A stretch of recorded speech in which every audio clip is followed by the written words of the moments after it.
ঝুম বৃষ্টি হচ্ছে। কিছু কয়েদি নিয়ে একটা প্রিজন ভ্যান জেলগেট দিয়ে প্রবেশ করে।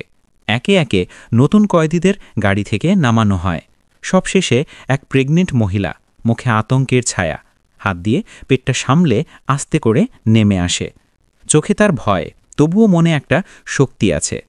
পুলিশ অফিসাররা নামের তালিকা মিলিয়ে একে একে নাম ভেতরে পাঠাচ্ছেন।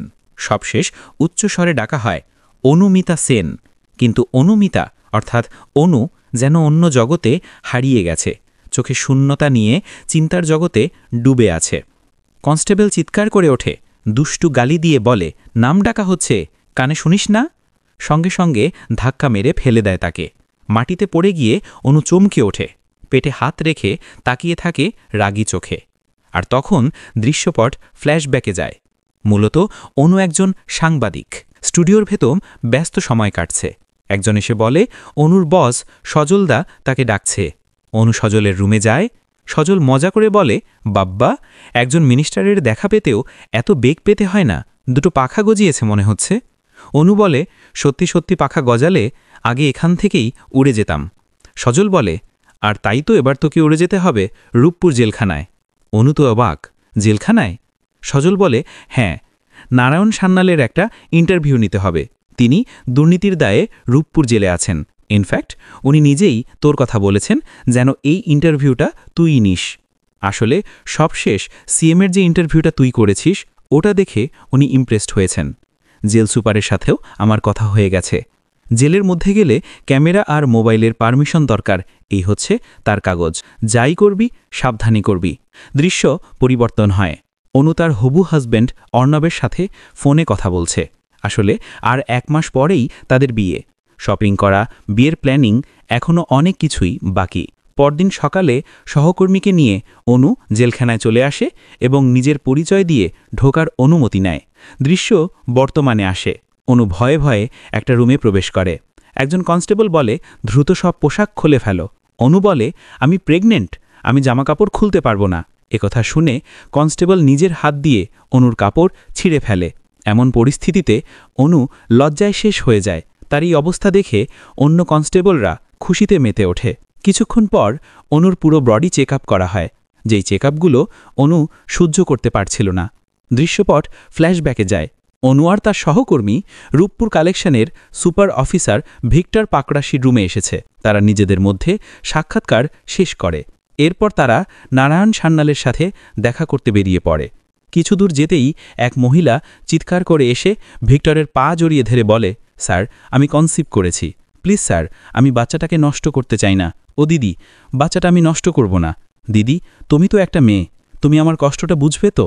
এই মুহূর্তে এক মহিলা কনস্টেবল এসে মেয়েটিকে টেনে হিঁচড়ে নিয়ে যায়। অনু আতঙ্কিত হয়ে বলে, উনি প্রেগনেন্ট। ভিক্টর বলে, ওই তো, প্যারোলে ছাড়া পায়ে বাইরে যায় আর প্রেগনেন্ট হয়ে ফিরে আসে। বাচ্চাটা রাখা যায়, তবে ওর ক্ষেত্রে হয়তো ঝামেলা আছে। এ ব্যাপারে আপনাকে পরে খুলে বলবো। এই হচ্ছে নারায়ণ সান্যাল। তিনি সযত্নে একটা আহত পাখির ট্রিটমেন্ট করছেন। এতক্ষণে অনু দূর থেকে এসব দেখছিল। ভিক্টর অনু আর নারায়ণের সাক্ষাৎকার করিয়ে দেয়। নারায়ণ বলে, আপনি কিছু মনে না করলে আগামীকাল একটু আসবেন? আসলে আমার মনটা খুব খারাপ। মানুষ তো কবেই বিষাক্ত হয়ে গেছে, শুধু এখন পরিবেশ আর পশু পাখিরাই বাকি আছে। তখন অনু তার সহকর্মীকে নিয়ে ফিরে আসে। সহকর্মী বলে, এই নারায়ণ সান্যাল অদ্ভুত মানুষ, তাই না দিদি? একটা পাখির জন্য যে এত কষ্ট পায়, সে কি করে জেলে থাকতে পারে? অনু বলে, দুঃখ 2 প্রকার, সত্যি দুঃখ আর মিথ্যে দুঃখ। এখন নারায়ণ সান্যালের কোনটা ছিল জানি না। আরে, একটা জিনিস ভুলে গেছি। এই বলেই আবার ইউটার্ন নেয়। এরপর জেলখানায় এসে এক কনস্টেবলের হাতে কিছু টাকা দিয়ে বলে, একটু আগে যে মেয়েটি আমার পায়ে ধরল তার নাম কি? কনস্টেবল এদিক ওদিক তাকিয়ে বলে, ললিতা সর্দার, ভারতনগরের কেস। এই সময় কয়েদিদের রাতের খাবার দেওয়া হচ্ছিল, তাই কনস্টেবল আর কথা না বাড়িয়ে চলে যায়। দৃশ্যপট বর্তমানে আসে। কয়েদিরা খাবার নিচ্ছে। অনেকে ডিম, আলু সেদ্ধ, ডাল পাচ্ছে। তবে অদ্ভুতভাবে অনুকে শুধু ভাত আর আলু সেদ্ধ দেওয়া হয়। পরবর্তী কয়েদিকেও একই খাবার দিলে মেয়েটি বলে, আমাকে একটু ডিম সেদ্ধ দেবে? অনেককেই তো দেখলাম।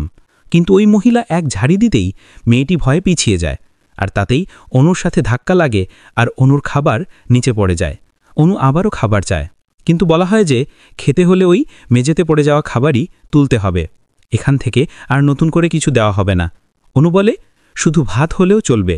কিন্তু তাকে কিছু দেওয়া হয় না, বরং গালিগালাজ শুরু করে। এই অপমান সহ্য করতে না পেরে অনুরাগের মাথায় হাতে থাকা প্লেট দিয়ে একজন মহিলাকে আঘাত করে বসে। এই দেখে অন্য কয়েদিরা মিলে অনুকে নির্মমভাবে মারধর করে। এই সময় আম্মিজান নামের এক মহিলা সেখানে আসে, আর তাকে দেখে সবাই ভয়ে কাঁপতে শুরু করে। আম্মিজান এসে অনুর গলা চেপে ধরে টেনে তোলে। তখনই সেই প্রেগনেন্ট মেয়েটি আম্মিজানের পা জড়িয়ে ধরে বলে, ওকে ছেড়ে দাও আম্মিজান। এরপর দেখা যায় এক বন্ধ ঘরে অনুকে ঝুলিয়ে রাখা হয়েছে। ভিক্টর সাহেব অনুকে বলে, আসতে না আসতেই আম্মিজানের সাথে ঝামেলা বাঁধিয়ে ফেললেন। যাই হোক, আমাকে মনে আছে তো, আমার হাত ধরেই কিন্তু তুমি এই প্রথমেই জগতে এসেছিলে। দৃশ্যপট ফ্ল্যাশব্যাকে যায়। অনু আর তার সহকর্মী ভারতনগরে পৌঁছে গেছে। সেখানকার থানায় গিয়ে অফিসারের সাথে দেখা করে। অফিসার অনুকে দেখে খুশি হয়, কারণ অনু এসেছেন ইন্টারভিউ নিতে। খবর বেরোবে পেপারে। অনু বলে, ললিতা সর্দার কেস ভারতনগর মার্ডার কেস নামেই পরিচিত। এই কেসের ব্যাপারে কোনো ইনফরমেশন দেওয়া কি সম্ভব? অফিসার কনস্টেবলকে বলে, ফাইলটা চেক করো তো। কনস্টেবল ফাইল চেক করে বলে, 2 বছর আগে ডোমেস্টিক অ্যাবিউসের জন্য স্বামীকে শিলনোড়া দিয়ে আঘাত করে ওপারে পাঠিয়ে দিয়েছিল মেয়েটি। কথাটা শুনে অনুর কাছে খটকা লাগে, কারণ 2 বছরের কেস। এই 2 বছরে একদিনের ছুটিও পায়নি মেয়েটি।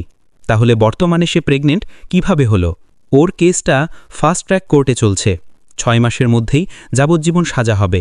এতদিন সে রূপপুর মহিলা সংশোধনাগারেই ছিল, অর্থাৎ ললিতা সর্দার প্রেগনেন্ট হয়েছে রূপপুর সংশোধনাগারেই।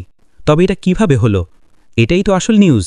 এই নিউজটা বের হলে পুরো প্রশাসন নড়ে উঠবে। সবটা শুনে সজলদা বলে, একটু ঠান্ডা মাথায় চিন্তা কর।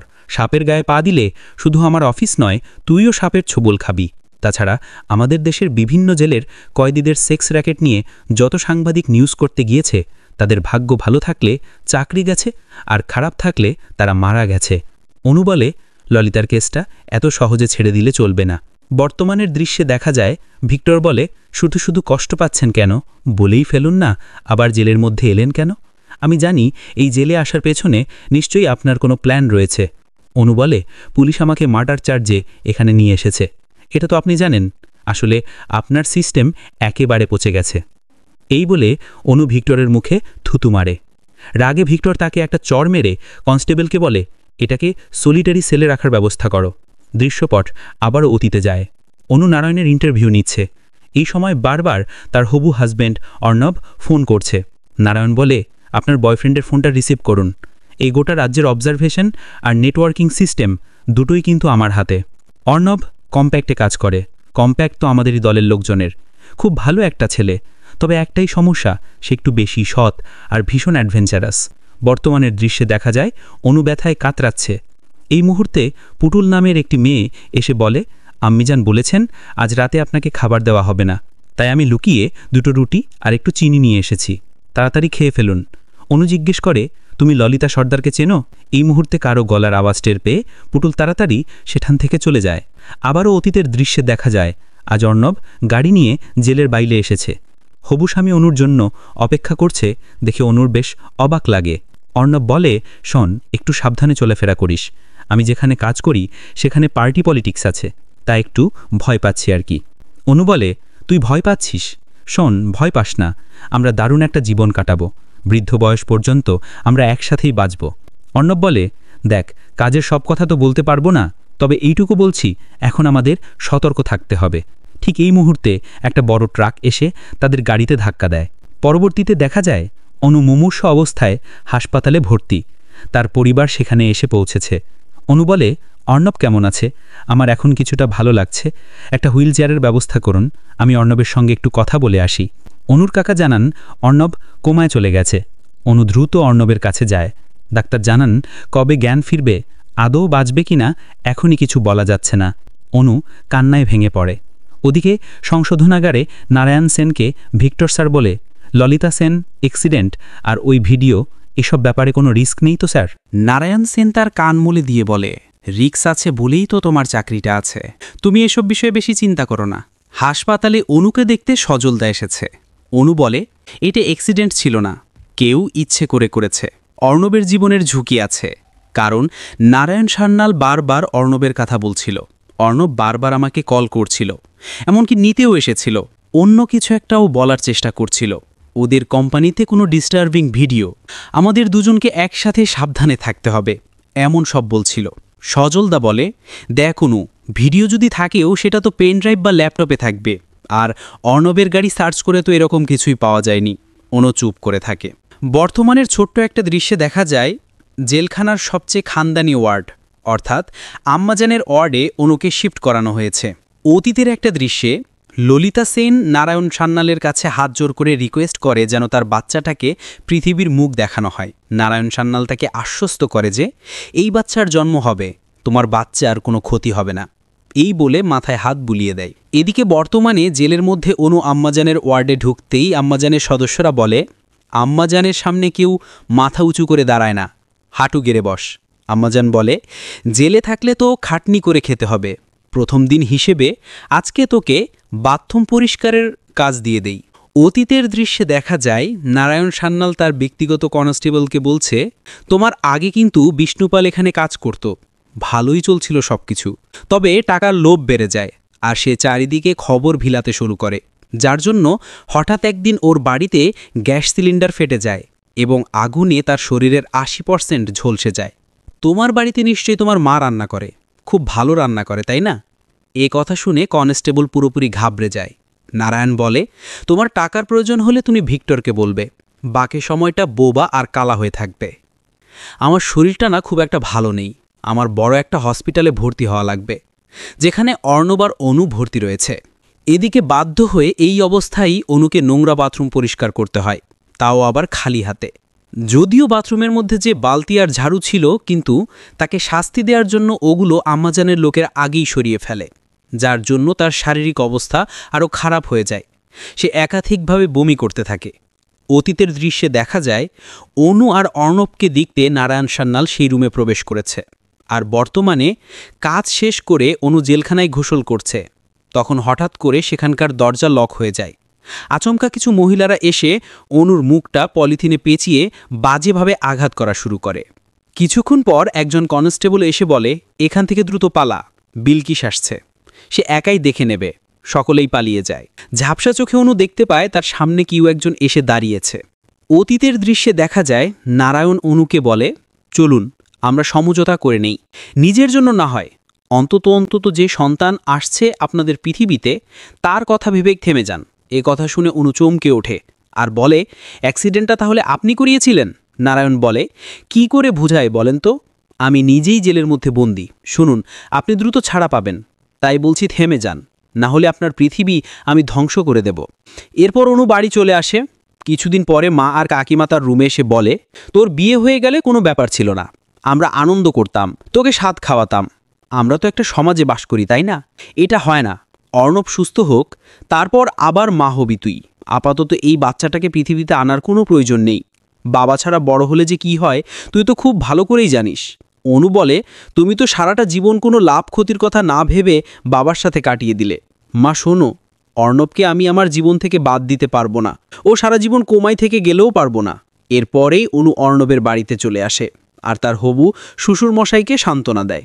বর্তমানের দৃশ্যে দেখা যায় মাঝরাতে একজন কনস্টেবল অন্য রুমের একটি মেয়েকে জোর করে বাইরে নিয়ে যাচ্ছে। সেই মুহূর্তে নারায়ণ এসে বলে, আমার জগতে আপনাকে স্বাগতম। আচ্ছা, এই বেডটা চিনতে পারছেন? এটা কিন্তু আপনি যে মহিলার ব্যাপারে তদন্ত শুরু করেছিলেন সেই মহিলা, অর্থাৎ ললিতার। অতীতে দেখা যায় অনু বলছে, সজলদা, রূপরপুর সংশোধনাগারে গত 1 বছরে 5টা অ্যাবর্শনের ঘটনা ঘটেছে। কর্তৃপক্ষের দাবি ভিকটিমরা প্যারোলে ছাড়া পেয়েছিল, অর্থাৎ তারা ছুটির সময়তেই প্রেগনেন্ট হয়েছে। দেখো সজলদা, ললিতা সর্দারের কেসটা আমাদের একটা নতুন সুযোগ দিচ্ছে, কারণ তিনি গত 2 বছর রূপপুর কারাগার থেকে বের হয়নি। সজলদা বলে, অর্ণব এখন কোমায়, আর তোর এই অবস্থা, সব ছেড়ে দিয়ে তুই এই কেসের পিছনে কেন পড়লি? অনু বলে, নারায়ণ সান্যাল খোলাখুলি আমাকে থ্রেট করেছে, এই সব কিছুর পেছনে তার হাত রয়েছে, আর আমার বুদ্ধিমত্তা বলছে এই মেয়েগুলোর প্রেগনেন্সির পিছনেও নারায়ণ সান্যালের হাত রয়েছে। গত 6 মাসে 4টা অ্যাবর্শন হয়েছে, আর গত 6 মাস ধরেই নারায়ণ সান্যাল সেই সংশোধনাগারে রয়েছে। এই কেসটা নিয়ে নারায়ণ সান্যালের শেখর অবধি আমি যেতে পারবো। এই সময় সজলদার কাছে একটা SMS আসে। ভিক্টর সাহেব SMS-এ লিখেছেন, নারায়ণ সান্যাল বিকেলে অনুর সাথে দেখা করতে চায়। এদিকে নারায়ণ সান্যাল অনুকে ললিতার কক্ষে নিয়ে আসে এবং তাদের কথা বলতে সুযোগ করে দেয়। অনু বলে, আমি জানি যেহেতু যেহেতু নারায়ণ সান্যাল আমাকে এখানে এনেছেন, সেহেতু তুমি আমাকে কিছুই বলবে না। তবে কিছু একটা ইশারা বা ইঙ্গিত দাও। আমি জানি এখানে কিছু হয়। এই বাচ্চাটা তোমার নয়। ললিতা বলে, আমি ভালো আছি দিদি। অনু বলে, এই বাচ্চাটা কার? ললিতা বলে, এই বাচ্চাটা শুধু আমার। অতীতের দৃশ্যে দেখা যায় মাঝরাতে অর্ণবের বাবা অনুকে ফোন করে বলে, মনে হচ্ছে অর্ণবের রুমে কেউ ঢুকেছে। অনু বলে, তুমি যেখানে আছো সেখানেই থাকো, আমি এসে ব্যাপারটা দেখছি, তুমি কিন্তু ওখানে যাবে না। পরক্ষণেই কাকুবাবুকে মেরে ফেলা হয়। বর্তমানে দেখা যায় মাঝরাতে চিৎকারের আওয়াজ শোনা যাচ্ছে। এই ব্যাপারে একজনকে জিজ্ঞেস করলে সে বলে, জেলখানায় যেসব রাতে বিলকিস জেগে থাকবে সেসব রাতে এরকম চিৎকার শোনা যাবে। আসলে অনুর যে দম বন্ধ করে দিয়েছিল সেই মেয়েটিকে বিলকিস সাজা দিচ্ছে। আম্মিজানের মতোই বিলকিস হলো আরও একজন শক্তিশালী ব্যক্তি, তবে সে সৎ। বিলকিস বলে, ওই মেয়েটা আমাদের মতো না, ও মা হতে চলেছে। অতীতে দেখা যায় কাকু মারা যাওয়ার জন্য অনু পুলিশকে বলে, এই হত্যার পেছনে আমার সন্দেহ মতে নারায়ণ সাহেব রয়েছে। তবে পুলিশ অফিসাররা তার কোনো কথারই পাত্তা দেয় না, যার জন্য ক্রমশ অনুর জেদ বেড়ে যাচ্ছে। এই লড়াইটা অনু ব্যক্তিগতভাবেই করার চিন্তা করে। পরবর্তীতে অনু তার বাবার পরিচিত এক উকিলের কাছ থেকে রিকোয়েস্ট করে রেকর্ড রুমের চাবিটা নেয়, আর সেই রুমে গিয়ে ফাইলগুলো ভালো করে দেখতে শুরু করে। বর্তমানে অনু যে বেডে ভর্তি রয়েছে সেই রুমে পুতুল চলে আসে। আসলে প্রচুর পেট ব্যথা করছে এই বলে ডাক্তারকে 500 টাকা দিয়ে ডিম দুধ কলা খেতে আর অনুর সাথে আড্ডা জমাতে পুতুল এখানে এসেছে। পুতুল অনুকে বিলকিসের ব্যাপারে জিজ্ঞেস করে। তখন অনু বলে, বিলকিস রূপপুর কারেকশনাল হোম প্রথমবার ব্রেক করেছিল, তাও এই কাজটা করেছিল বাজি ধরে। অতীতে দেখা যায় অর্ণবের সিনিয়র অনুর সাথে একটু দেখা করতে চেয়েছিল, তাই অনু অফিস কক্ষে এসে অনেকক্ষণ অপেক্ষা করে। তখন সেই সিনিয়র স্যার SMS-এর মাধ্যমে জানায়, এখানে কথা বলা সম্ভব নয়, সম্ভব হলে রাতের বেলায় আমার বাসায় চলে আসবেন। এই বলেই ঠিকানা দিয়ে দেয়। রাস্তার পাশের দোকানে চা খেতে খেতে এসব নিয়েই ভাবছিল অনু। এ সময় একজন মহিলা এসে অনুর সাথে খোশ গল্প শুরু করে। এই মহিলাই মূলত কাকুকে মেরেছিল। মহিলা এক পর্যায়ে বলে, আপনাকে আমি খবরের কাগজে দেখেছি, আপনার আর আপনার স্বামীর অ্যাক্সিডেন্ট হয়েছে, তাই তো? এত বড় ঘটনা ঘটে যাওয়ার পর আপনার ভয় করে না রাস্তাঘাটে এভাবে একা বসে চা খেতে? নিজের কথা না ভাবুন, অন্তত নিজের সন্তানের কথা তো ভাবুন। এই কথা শুনে অনু পুরোপুরি ঘাবড়ে যায়। ততক্ষণে মহিলাটি চলে গিয়েছে। অনু চারপাশটা দেখতে শুরু করে, তবে আশেপাশে মহিলাটি আর নেই। কিছুদিন পরে অনু তার সহকর্মীকে বলে, রূপপুর কারাগার মেয়েরা প্যারোলের টাইমে অদৃশ্য হয়ে যাচ্ছে, অর্থাৎ নিখোঁজ হয়ে যাচ্ছে। রিপোর্ট তো তাই বলছে। গত কয়েক মাসে 7 জন উধাও হয়েছে। কারাগারি ব্যাপারে দায়িত্ব নিতে রাজি নয়, কারণ তারা প্যারোলে ছিল। তবে যাদের অ্যাবর্শন হচ্ছে তারা সেই স্থানেই থেকে যাচ্ছে, অন্যান্য মেয়েরা গায়েব হয়ে যাচ্ছে। রাত হয়ে গিয়েছে। অর্ণবের সিনিয়র সার্থক তার বাড়ি ফিরে এসেছে, যার সাথে আজকে অনুর দেখা হবে আর কি। এদিকে সেই মহিলাটাও খুঁজতে খুঁজতে সার্থকের বাড়িতে পৌঁছে যায়। এরপর কথার ছলে সার্থকের বাড়িতে প্রবেশ করে এবং তাকে ওপারে পাঠিয়ে দেয়। কিছুক্ষণ পর অনু সার্থকের বাড়িতে পৌঁছে যায়। অনেকক্ষণ ধরে কলিং বেল বাজায়, তবে কেউ দরজা খোলে না। দরজায় ধাক্কা দিতেই অনু বুঝতে পারে দরজা খোলা। সে ঘরের মধ্যে প্রবেশ করে। এরপর এই ঘটনা দেখে আতঙ্কিত হয়ে দৌড়ে বাইরে বেরিয়ে আসে। এই সময় সেই বিল্ডিংয়ের একজন লোকের সাথে ধাক্কা লেগে অনুর ব্যাগটা নিচে পড়ে যায়। তবে অনু নিজের ব্যাগ না নিয়ে সেই স্থান থেকে পালিয়ে যায়। আর এই মার্ডার কেসের জন্যই অনু বর্তমানে জেলে রয়েছে। অনু বুঝতে পারে তাকে সবসময় কেউ ফলো করছে। বাড়ি ফিরে অনু বলে, অর্ণবের কাছে কিছু একটা আছে, জানিস তো? প্রথমেও, তারপর ওর বাবা, আবার ওর অফিস কলিগ সার্থক, সকলকেই ওপারে পাঠানো হলো। সার্থক, ও তো আমাকে কিছু দিতে চেয়েছিল। সহকর্মী ভুম্বুল বলে, আমার মনে হয় আমাদের পুলিশের কাছে যাওয়া দরকার। অনু বলে, সজলদা, পুলিশকেও কিছু করছে, অলরেডি 2টো প্রাণ চলে গিয়েছে। অর্ণবের বাড়ি সার্চ করে ওরা কিছু পায়নি। পেলে ওই মহিলা অর্থাৎ মিলি মিত্রকে দিয়ে আমাকে ভয় দেখাতো না, বা সার্থকের সাথে এই ঘটনা ঘটতো না। অর্ণবের কাছে কোনো একটা ভিডিও বা এমন কিছু আছে যেটা নারায়ণ সান্যাল খুঁজে বেড়াচ্ছে, আর এটাই হয়তোবা জেলের ওই পারের মেয়েদের উধাও হওয়ার সাথেই যুক্ত। অনুর মইলে পড়ে অ্যাক্সিডেন্ট হওয়ার আগের দিন অর্ণব যে কিনা গাছ পছন্দ করতো না, সেই মানুষটাই একটা নীল জবা ফুলের গাছ বাসায় এনে রেখেছিল অনুর জন্য। তাই অনু দ্রুত অর্ণবের বাড়িতে যায়। বর্তমানে দেখা যায় একজন মন্ত্রী অনুর সাথে দেখা করতে এসেছে। মন্ত্রী বলে, তুমি এসবের মধ্যে জড়িয়ে পড়লে কি করে? অনু বলে, দাদা, আমি কিছু করিনি, আমাকে ফাঁসানো হচ্ছে। অনুর বাবা খুব স্বনামধন্য একজন জার্নালিস্ট ছিলেন, সেই সুবাদেই তাদের পরিচয়। মন্ত্রী বলে, তুমি নির্দোষ হলে কোর্ট তোমাকে মুক্তি দেবে, সাবধানে থেকো, আর কোনো প্রয়োজন হলে আমাকে জানিও। এরপর মন্ত্রী শুভ্র নারায়ণের সাথে সাক্ষাৎকার করে, নিজেদের মধ্যে কিছুক্ষণ কথাবার্তা বলে চলে যায়। রাতের বেলা অনু বলে, আমার কেসটা যখন কোর্টে চলছিল তখন হঠাৎ করে শুনলাম ললিতা সর্দার নাকি সুইসাইড করেছে। তুমি প্লিজ এ ব্যাপারে আমাকে সত্যিটা বলো। পুতুল বলে, ওরা ললিতাকে জ্যান্ত ঝুলিয়ে দিয়েছিল। যেখানে আইন পর্যন্ত গর্ভবতী মাকে মৃত্যুদণ্ড দেওয়ার কথা নিষেধ করেছে, সেখানে এরা সবার চোখের আড়ালে গর্ভবতী ললিতাকে জোর করে ঝুলিয়ে দিয়েছিল। অনু জিজ্ঞেস করে, বিলকিস বেগম কোথায় থাকে, তার কাছে পৌঁছাবো কী করে? পুতুল বলে, জেল সুপার স্যারের যার উপর প্রচণ্ড রাগ হয় তাকেই বিলকিস বেগমের রুমে পাঠিয়ে দেওয়া হয়, কারণ ও মানুষ নয়, ও একটা রাক্ষস। অতীতে ভম্বলকে নিয়ে অনু অর্ণবের বাড়িতে চলে যায়। এরপর সেই গাছ খুঁড়ে নিচে একটা পেন ড্রাইভ পায়। অনু বলে, ওরা অর্ণবের মাস্টারমাইন্ডের সাথে পারল না, হেরে গেল। তারা যখন বাসা থেকে বের হয় তখন মিলিয়ার তার দলের লোকেরা অনু আর ভম্বলের উপর অ্যাটাক করে বসে। অবশেষে বাধ্য হয়ে অনু পেন ড্রাইভ দিয়ে দেয়। এদিকে বর্তমানে দেখা যায় ভিক্টরের অফিস কক্ষে অনু এসেছে। ভিক্টর মনে করে হয়তো অনু সমঝোতা করতে এসেছে, যার জন্য ভিক্টর তার সাথে খারাপ আচরণ করতে শুরু করে। অনু যখন ভিক্টরের কালো টাকার বিভিন্ন হিসেব দিতে শুরু করে, সেগুলো শুনে ভিক্টর থমকে যায়। এক ফাঁকে অনু কলম দিয়ে ভিক্টরের গলায় আঘাত করে, আর তাই রেগে গিয়ে ভিক্টর অনুকে বিলকিসের ঘরে পাঠিয়ে দেয়, যা শুনে অনু মনে মনে খুশি হয়ে যায়। অতীতে দেখা যায় ওই রাতে ভম্বলকে হসপিটালে ভর্তি করানো হয়। অনু ভম্বলকে দেখতে এসেছে। এই মুহূর্তে পুলিশ এসে সার্থকের হত্যার অপরাধে অনুকে অ্যারেস্ট করে। বর্তমানে অনু বিলকিস বেগমের রুমে চলে এসেছে। অনু বলে, সবাই আপনাকে নিয়ে ভয়ানক সব গল্প বলে, কিন্তু সেদিন বাথরুমে না এলে হয়তো আমি মারা যেতাম। বিলকিস বলে, আমার সম্পর্কে শোনা কথাগুলো বিশ্বাস হয়নি। এই বলেই অনুকে এক কামড় বসিয়ে দেয়। কিছুক্ষণ পর আবার অনুকে মলম লাগাতে দেয়। আসলে কিছুক্ষণের মধ্যেই গার্ডরা আসবে খাবার দিতে। যদি তারা এসে দেখে অনুকে এখন পর্যন্ত বিলকিস বেগম টাচ করেনি, তাহলে তারা সন্দেহ করবে। বিলকিস বলে, কেন এসেছি সেখানে? তোকে যেদিন প্রথম দেখেছি সেদিন বুঝেছি তুই না চাইলে তোকে এখানে কেউ কিছু করতে পারবে না, তোকে কোথাও রাখতেও পারবে না। অনু বলে, তোমার গল্পটা একটু শুনি। বিলকিস বেগম বলে, আমার নাম ফুলবানু। আমার বিয়ের 7 মাসের সময় স্বামী মারা যায়। বাড়ির লোকজন আবারও বিয়ে দিয়ে দেয়। আমি একটা ফুটফুটে কন্যা সন্তানের জন্ম দেই। মেয়েটা বড় হতে শুরু করে। এক পর্যায়ে বুঝতে পারি আমার বর্তমান স্বামীর নজর রয়েছে আমার মেয়ের প্রতি। পরিস্থিতি বিগড়ে যেতে দেখে আমি আমার মেয়েকে পালিয়ে যেতে সাহায্য করি এবং নিজ হাতে নিজের স্বামীকে শেষ করে ফেলি। এরপর আমাকে জেলে নিয়ে আসা হলো। আমার মেয়েটা আর কখনো আমাকে দেখতে আসেনি। অনু জিজ্ঞেস করে, প্রায় সময় কারাগারে অফিসাররা বলে রাতের মশলা রেডি করতে, এই মশলাটার মানে কি? বিলকিস বলে, মেয়েদের নিয়ে ফুর্তি করা, এরপর পাচার করে দেয়া, এটাই মশলা। অনু বলে, তুমি এই জেলটা ব্রেক করেছিলে না? বিলকিস জিজ্ঞেস করে, তুই পালাবি? অনু বলে, অনুমিতা সেন পালায় না, তবে আসল আসামিরা যেন না পালাতে পারে সেই ব্যবস্থা করব। বিলকিস বলে, ব্যবস্থা হয়ে যাবে।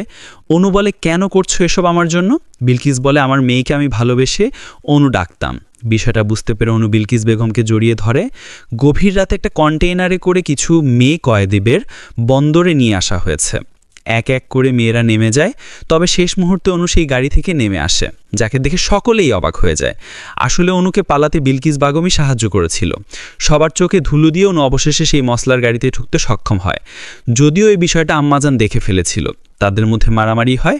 এক পর্যায়ে নিজেকে বাঁচাতে বিলকিস আম্মাজানকে মেরে ফেলে। এদিকে বন্দরে নারায়ণ বলে, বিষ্ণু কনস্টেবল আমাকে ফাঁসাতে ভিডিও করে টাকার বিনিময়ে হ্যান্ডওভার করলো, তবে পরবিত পর আমার কম্প্যাক্টের হাতিতে চলে আসলো। অর্ণবের জায়গায় আর কেউ হলে বিষয়টা টাকা দিয়ে সেটেলমেন্ট করে নিত, কিন্তু ও তো আপনার প্রেমিক বলে কথা, আদর্শ মানুষ। কি মনে হয় আমি কি একটা গান্ডু? পুলিশ কি হাতে না রেখে এসব কারবার করি আমি? কাছে যখন পেয়েছি ভালো করে একটু দেখে নেই, তারপর না হয় পাচার করব, প্রয়োজনে তোকে মেরে তোর লাশটা জলে ফেলে দেব। হাতাহাতির এক পর্যায়ে অনুর শরীর থেকে একটা ক্যামেরা পড়ে যায়। এটা দেখে নারায়ণ অনুর উপর আরও রেগে যায়। অনু রেগে বলে, আমিও তো বোকা নই, তোর কেন মনে হলো সব পুলিশরা একরকম? কি করে ভাবলি আমার শরীরে একটা মাত্র ক্যামেরা নিয়ে তোর সঙ্গে যুদ্ধে নামবো? আমার সাথে যা হয় সেগুলো আমি হতে দেই, তাই হয়। অতীতে দেখা যায় অনেক আগে অনু শুভ্রর কাছে জেলে যাওয়ার রিকোয়েস্ট করেছিল। অনু বলেছিল, রূপপুর জেলার ইনফরমেশন আমার কাছে আছে, কিন্তু প্রমাণ নেই। প্রমাণ পেতে গেলে আমাকে জেলে যেতে হবে। সার্থকের মার্ডার কেসে ইচ্ছাকৃতভাবেই অনু ব্যাগটা রেখে এসেছিল। যেন এই কারণেই তাকে জেলে বন্দি করা হয়। তার শরীরে থাকা স্পাই ক্যামেরাটা বিলকিস ব্যবস্থা করে দিয়েছিল। আসল ক্যামেরাটা কন্টেনার থেকে নামার আগে সেট করেই নেমেছিলাম। আপনার মেয়ের পাচারের কারবার এখন গোটা দেশ লাইভ দেখছে। নারায়ণ রাগে পিস্তল নিয়ে তার উপর আক্রমণ করে।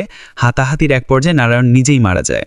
পরবর্তীতে অনু সজলদার কাছে রেজিগনেশন লেটার দিয়ে দেয়, কারণ সে কোনো দালালের সাথে কাজ করবে না। আসলে অতীতে যখন তাদের অ্যাক্সিডেন্ট হয়েছিল তখন কিছু লোকেরা এসে পুরো গাড়ি সার্চ করেছিল। অনু এই বিষয়টা অন্য কখনো কাউকে বলেনি। অ্যাক্সিডেন্টের পর হসপিটালে যখন সজল তাকে দেখতে আসে তখন সে উল্লেখ করেছিল গাড়ি সার্চ করে কোনো কিছু পাওয়া যায়নি। তাহলে এই তথ্যটা সজল কি করে জানলো? অনু বলে, আমি আসবো আবার আমার নিজস্ব চ্যানেলের অনুসন্ধান নিয়ে। আর অনুর গল্পটা এখানেই শেষ হয়।